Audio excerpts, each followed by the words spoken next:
¿Cómo ir más allá del ego? Tanto la ciencia moderna como las disciplinas de la conciencia señalan que nuestra percepción usual es limitada y que se halla deformada en una medida mal reconocida. Únicamente cuando empezamos a incrementar nuestra sensibilidad y precisión perceptivas, empezamos a apreciar la existencia y la magnitud del problema. Nuestras limitaciones perceptivas habituales tienden a producir, allí donde miremos, deformaciones constantes y que sin embargo pasan inadvertidas. Entre ellas se cuentan tendencias a solidificar, dicotomizar, separar, supersimplificar, concretar y subapreciar la extensión de características como el fluir continuo, la impermanencia, la interconexión y la consistencia holística del universo.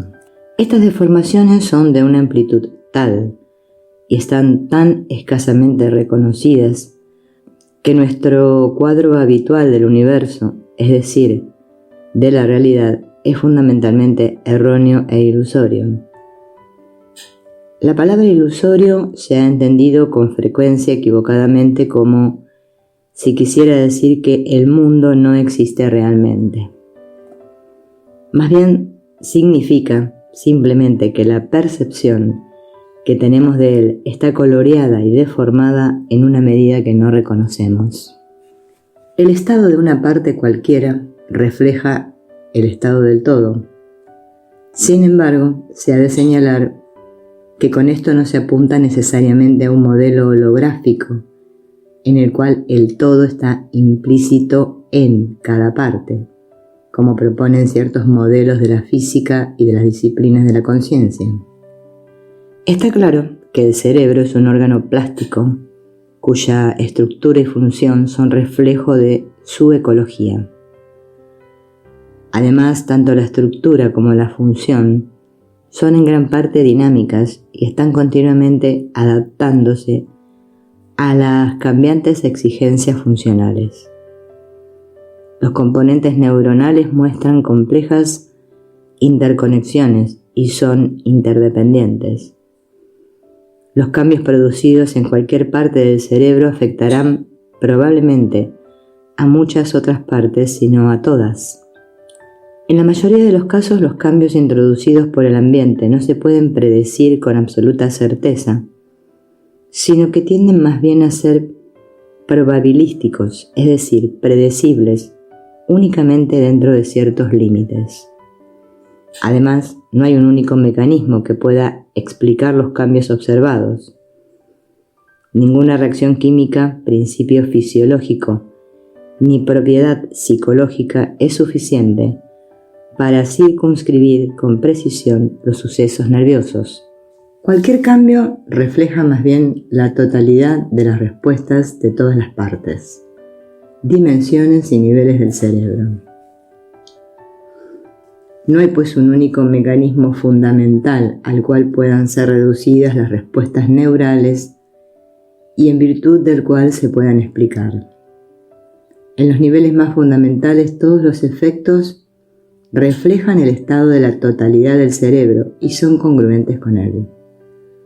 De tal manera, la causalidad nerviosa no es susceptible de una descripción reduccionista completa, sino que la descripción se ha de buscar más bien en el estado de la totalidad del cerebro y en última instancia, en un nivel que trasciende los conceptos tradicionales de la causalidad, en el estado del cerebro más el de su medio.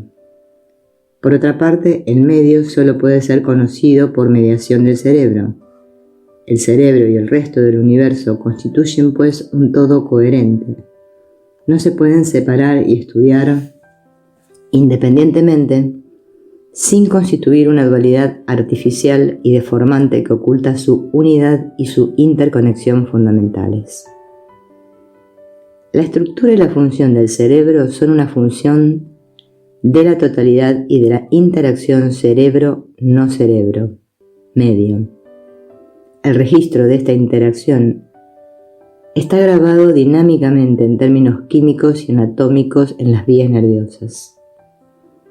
El universo llega a conocerse a través del cerebro, y dentro de sus límites parece que el cerebro se modificara y adaptara para conocer mejor el universo.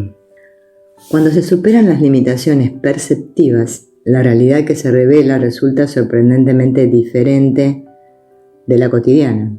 En general, las características siguientes son las que mejor describen la realidad que nos presentan las disciplinas de la conciencia. Ciertos modelos de la física y algunos aportes provenientes de ciertos dominios de las neurociencias.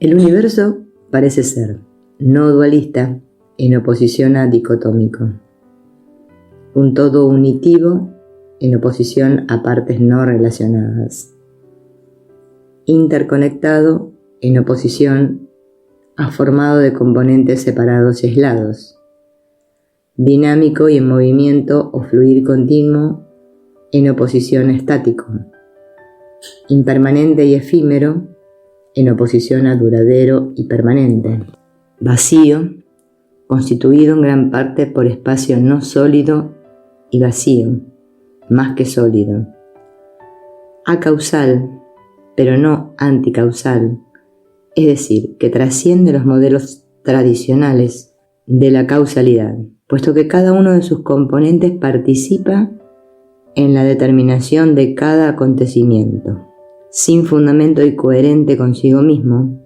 en tanto que todos sus componentes y mecanismos están interconectados y son interdependientes, de tal manera que ninguno es, en última instancia, más fundamental que ningún otro.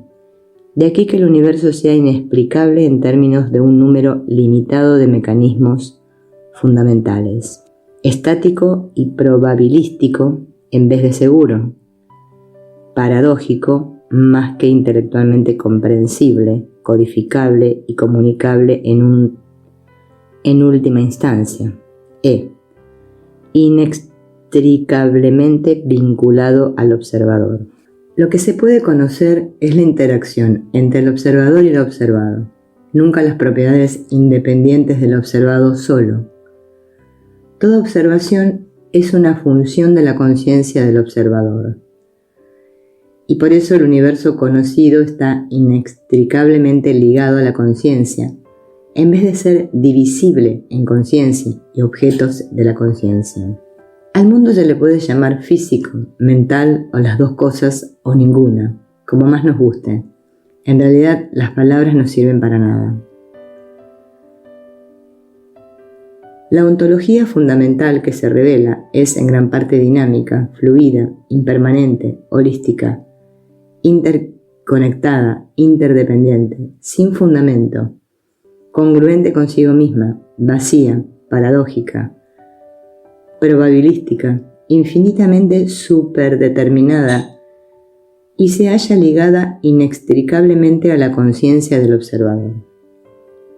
Cabría plantear la hipótesis de que, puesto que la descripción que hemos ofrecido se refiere a propiedades comunes a todos los fenómenos, una percepción que sea lo suficientemente sensible y verídica comenzará a reconocer estas propiedades independientemente de cuál sea el modo perceptivo y cuál el objeto de la percepción.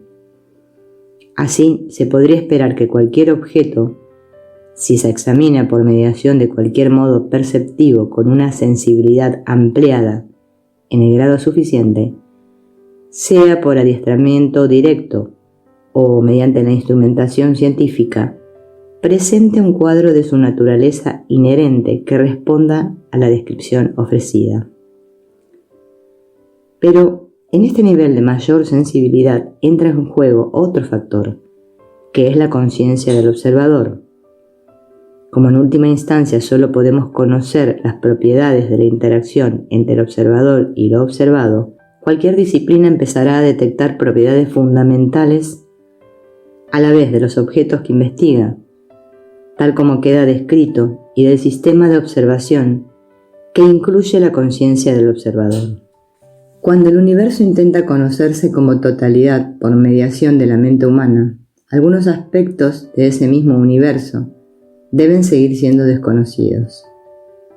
Con el despertar del conocimiento simbólico parece plantearse una escisión en el universo entre el conocedor y lo conocido, el pensador y el pensamiento, el sujeto y el objeto, y nuestra conciencia más íntima, en tanto que conocedora e investigadora del mundo externo, escapa en última instancia de su propia comprensión y queda como lo incógnito, lo inmanifestado y lo inasible.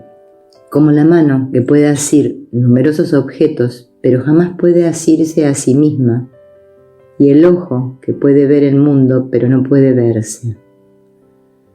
Así como un cuchillo no puede cortarse, el universo no puede verse totalmente como objeto, sin mutilarse totalmente. El intento de conocer el universo como objeto de conocimiento es, pues, profunda e inextricablemente contradictorio, y cuanto más éxito parece tener, tanto más fracasa en realidad, tanto más falso para sí mismo se vuelve el universo. Y sin embargo, por extraño que parezca, este tipo de conocimiento dualista, en que el universo queda seccionado en sujeto frente a objeto, así como en verdad frente a falsedad, bien frente a mal, etc., constituye la piedra angular de la filosofía, la teología y la ciencia de Occidente, ya que la filosofía occidental es, en términos generales, filosofía griega, y la filosofía griega es la filosofía de los dualismos. Una de las principales razones de que este enfoque del divide y vencerás, que es el dualismo, haya sido tan pernicioso, es que el error del dualismo constituye la raíz de la intelección y por consiguiente es imposible desarraigarlo mediante la intelección. Si tengo una mosca en el ojo, ¿cómo puedo ver que tengo una mosca en el ojo? Detectar esto exige una metodología rigurosa, coherente y persistente, capaz de perseguir al dualismo hasta sus últimos límites para descubrir allí la contradicción. En la actualidad, la ciencia ofrece potencialmente un tipo de técnica rigurosa capaz de desarraigar los dualismos, gracias principalmente a su carácter minuciosamente experimental y al instrumental refinado y complejo que le permite perseguir al dualismo hasta sus límites. Este es exactamente el tipo de metodología poderosa y congruente potencialmente capaz de destruir dualismos, y aunque los hombres de ciencia no se dieron cuenta, habían empezado a levantar sobre el dualismo cartesiano de sujeto frente a objeto una metodología de una persistencia tal que terminaría por hacer añicos el propio dualismo sobre el cual descansaba. La ciencia clásica estaba destinada a un proceso de autoliquidación. Exactamente ahí residía el problema. Para medir algo se necesita algún tipo de herramienta o instrumento. Y sin embargo el electrón pesa tan poco que cualquier artilugio concebible, aunque fuera tan ligero como el fotón, sería causa de que el electrón cambiara de posición en el acto mismo de intentar medirlo. Y no se trataba de un problema técnico, sino, por así decirlo, de un problema entretejido en la trama misma del universo. Los físicos habían llegado al borde aniquilador, y el supuesto que hasta allí los habría llevado, el supuesto de que el observador era diferente del suceso, el supuesto de que se podía, con ánimo dualista, tontear con el universo sin afectarlo, resultó insostenible. De alguna manera misteriosa, el sujeto y el objeto estaban íntimamente unidos y las múltiples teorías que habían partido de otros supuestos se venían abajo. La revolución cuántica fue tan cataclísmica porque no atacaba una o dos conclusiones de la física clásica, sino su piedra angular, el cimiento sobre el cual se había construido todo el edificio, que era precisamente el dualismo sujeto-objeto. Los físicos vieron con absoluta claridad que la medición y la verificación objetiva ya no podían ser el sello de la realidad absoluta, porque el objeto medido jamás podía ser completamente separado del sujeto que lo medía. En este nivel, lo medido y lo que mide, lo verificado y lo que verifica, son una y la misma cosa.